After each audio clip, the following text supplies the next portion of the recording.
Lorsque vous cueillez vos tomates et que vous voulez les conserver pendant longtemps, vous devez trouver une façon de réduire la température. C'est un problème partout dans le monde. Puisque l'accès à l'électricité dans les villages peut être problématique, il faut envisager des moyens de baisser la température pour cette culture fragile. Les tomates commencent par perdre leur valeur pour plusieurs raisons et le prix sur le marché peut monter et baisser très rapidement. Comment peut-on donc réduire la température lorsqu'on est confronté à la chaleur du soleil?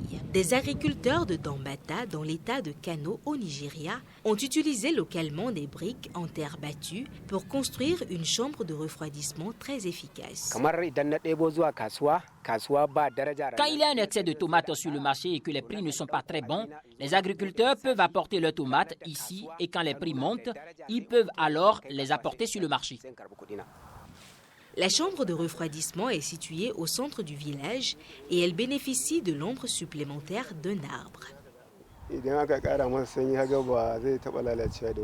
L'arbre donne de l'ombre qui réduit l'effet direct du soleil. Cela contribue largement à réduire les dommages causés aux tomates.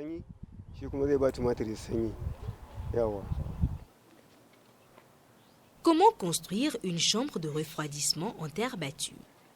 La première décision consiste à choisir l'emplacement de votre chambre. Normalement, elle doit être sur un terrain plat et de préférence dans un endroit ombrageux.